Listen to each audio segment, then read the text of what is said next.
Imagine for a moment, you are sitting in your home with your children in the midst of your land, your trees, your rivers, and your history. Suddenly, a powerful government tells you, this is not yours anymore. You have to leave. That was the moment when the story of the Trail of Tears began. A story that is not just a story of forced migration, but a test of humanity. The time when thousands of Native Americans were forcibly removed from their land, simply because the powerful liked their land. This journey was not just a journey of distance, but a journey of suffering, hunger, disease, and death. Today we are going to learn this bitter truth.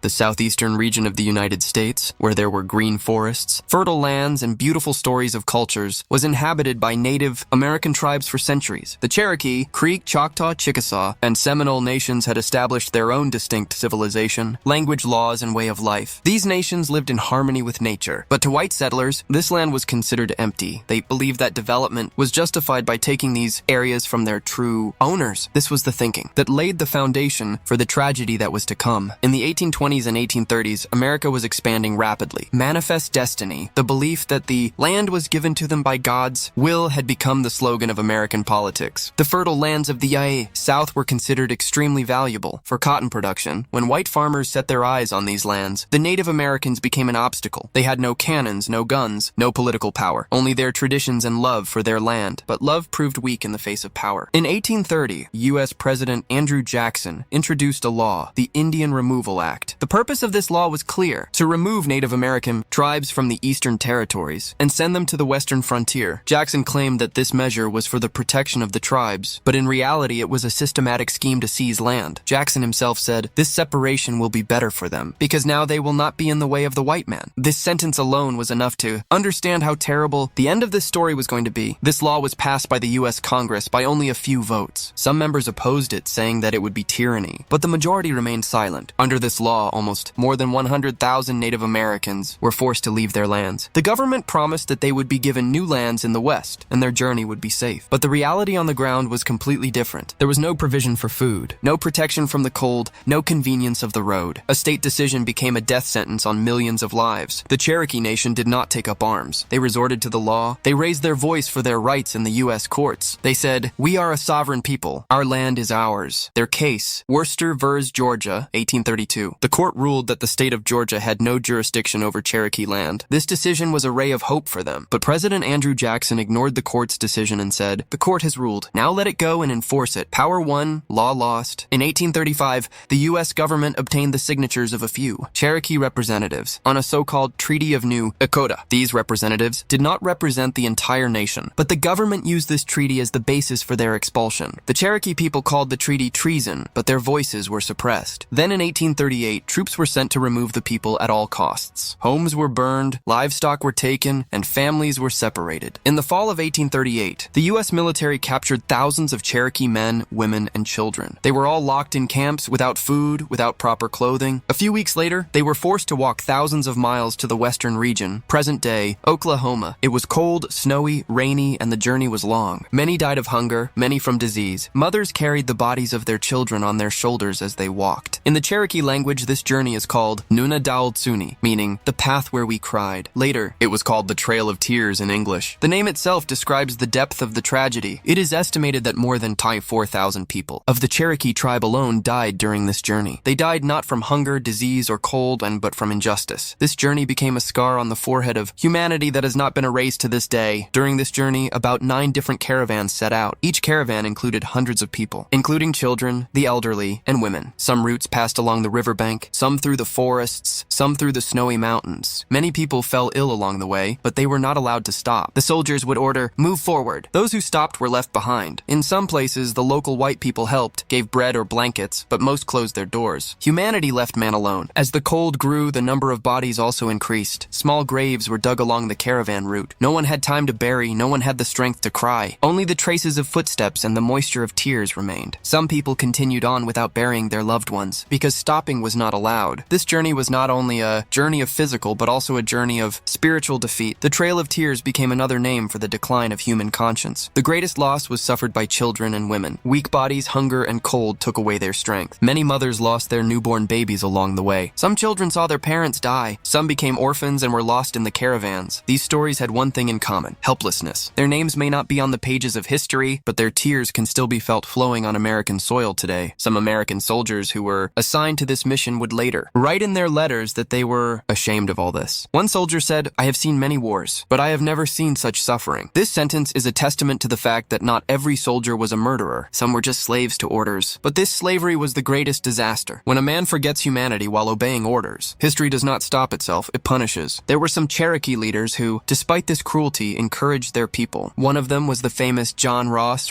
He himself was part of this caravan. He kept his people united, giving them hope that perhaps a new life would begin upon reaching their destination. But the land they found upon reaching their destination was barren, harsh, and alien. He said, "Our souls remained on our land. We only brought our bodies." The American government later called this incident a necessary step. According to them, it was a step to remove obstacles to progress. But the question is it right to wipe out a people in the name of progress? In this chapter of American history, the government told its citizens a lie, that Native Americans were savages, but the truth is, they were self-sufficient in knowledge, law, and art. This oppression was not just a theft of land, but of identity. The Cherokee were not the only people to suffer this oppression. The Choctaw, Creek, Chickasaw, and Seminole tribes were also forcibly removed. Each tribe's journey was different, but the end was the same: death, starvation, and statelessness. Choctaw leaders called it a poisoned gift. The Seminole tribe resisted, but they too were crushed. Nearly 100,000 Native Americans lost their lands in the process, and thousands lost their lives. For decades, the event was barely mentioned in American curricula. It was taught in schools as a historical event, not a human tragedy. Governments changed, but no apology was ever offered. The media and history also covered up this atrocity. The Trail of Tears was not just a story from the past, but a crime in itself. Because when the truth is suppressed, oppression is reborn. Some historians call the Trail of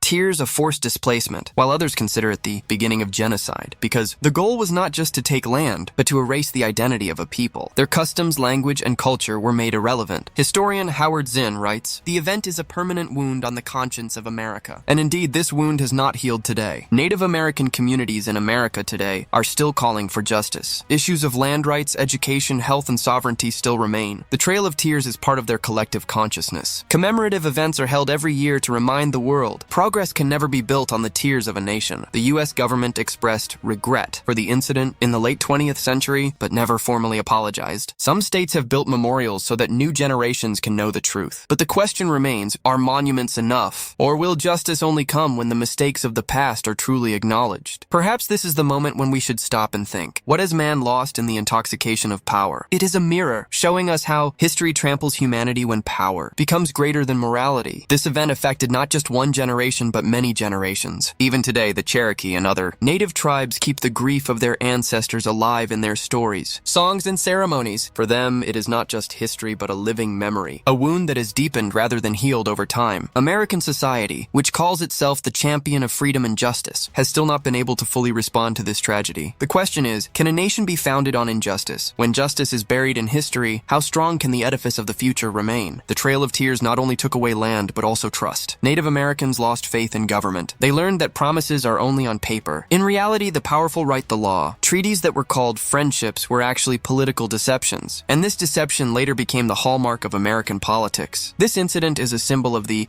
fact that when powerful nations treat the weak in the name of progress, the result is destruction. The Trail of Tears left a question in human history. Can progress be sustained by someone's death? The American government at the time said that Native Americans would be given a better life in the new lands, but when they arrived there, the land was barren, water was scarce, and the cold was severe. They were kept in tents and diseases took over. Those who had kept themselves alive through their culture and language were now fighting for survival. These lands became walls of imprisonment for them, not symbols of freedom. Some tried to flee back to their old lands, but most were caught. Some died along the way. Their tribes were broken, families were scattered, and cultures were silenced. Over time, their songs were replaced by silence. The impact of the Trail of Tears was not limited to this generation. Its psychological and cultural burden is still felt by future generations. Psychologists call it intergenerational trauma. That is, pain that is hidden not only in the body, but also in the soul, and is passed down from generation to generation. The children of the Cherokee Nation still hear the same pain in the stories of their grandparents and see the same question on their faces. What did we do to be driven from our land? Even after the Trail of Tears, the U.S. government continued to discriminate against Native Americans. Their languages were banned, their religious practices were restricted, and their children were forced into boarding schools where they were not allowed to speak their own language. They were stripped of their identity in the name of civilizing them. Physical and mental abuse was common in these schools. This was the second installment of the Trail of Tears, but this time the tears were silent. With every lesson written in these schools, a culture was erased. Their stories, their gods, their dialects, Tears. All were declared non-essential. Some historians say that the real goal was not to make Native Americans American, but to eradicate them. But one thing that was not destroyed was their spirit. That spirit lives on today in their songs, stories, and ceremonies. They showed the world that identity cannot be taken away despite oppression. Nearly 150 years after the Trail of Tears, in 1987, the U.S. Congress designated the trail a National Historic Trail. It was a symbolic step so that future generations would remember who paid the price for the development of this land. Even today, people walk along the trail and offer prayers, lay flowers, or silently shed tears. They are not just looking at the past, they are feeling the wounds of humanity. Schools in some U.S. states have now made the Trail of Tears part of their curriculum. Students are taught that progress does not mean conquest, but justice. That being powerful does not mean being ruthless, and that suppressing history does not change the truth. Rather, when the time comes to speak the truth, silence becomes the greatest crime. Even today, poverty, unemployment, and health problems are common in Native American communities. Companies are still working on their lands to extract minerals. Their culture is still ignored as traditional, but these communities are no longer silent. They are telling their stories, sharing their songs with the world, and taking pride in their existence. The Trail of Tears is both a memory and a strength for them. They say, "We are the people who died and lived." This phrase is the true symbol of their existence. In the 21st century, human rights movements use the Trail of Tears as an example. It was said that if a people can be suppressed in history like this, then no people are safe. This history also played a significant role in the creation of the Charter of Indigenous Rights at the United Nations. The world learned that progress is sustainable only when it is based on justice. Otherwise, under every progress, the pain of some people is buried. Some American presidents called this incident a chapter of shame, but still did not formally apologize. In 2009, the U.S. Congress passed a resolution expressing regret, but Native American leaders said that regret is not enough. Confession is needed, because confession is the first step towards justice. The Trail of Tears teaches us that forgetting history is the greatest sin. When a nation does not face its mistakes, it repeats them. That is why today, when power tramples on the weak anywhere in the world, the Trail of Tears echoes. This is not just part of American history. It is the collective memory of humanity, and perhaps that is why its impact is still alive today. Every time a person is forcibly removed from their land, every time a nation loses its language or fights for its identity, the Trail of Tears begins again. This event tells us that justice never comes automatically. It has to be earned. And if we learn nothing from the past, we are the culprits of the future. The story of the Cherokee Nation is proof that hope never dies. They turn their suffering into strength, the memory of their land into culture, and the tears of their ancestors into a covenant. Today, their descendants are not only alive, but are advancing in the fields of education, politics, and the arts. They are reminding the world that if a nation can maintain its identity, even after going through a tragedy like the Trail of Tears, then there is still hope in humanity. At the end of this video, a question for you. If you ever had power in your hands and someone weak stood before you, what would you do? Would you repeat history or change it? Trail of Tears does not tell us to forget the past, but rather that we learn from the past so that these trails of tears never form again.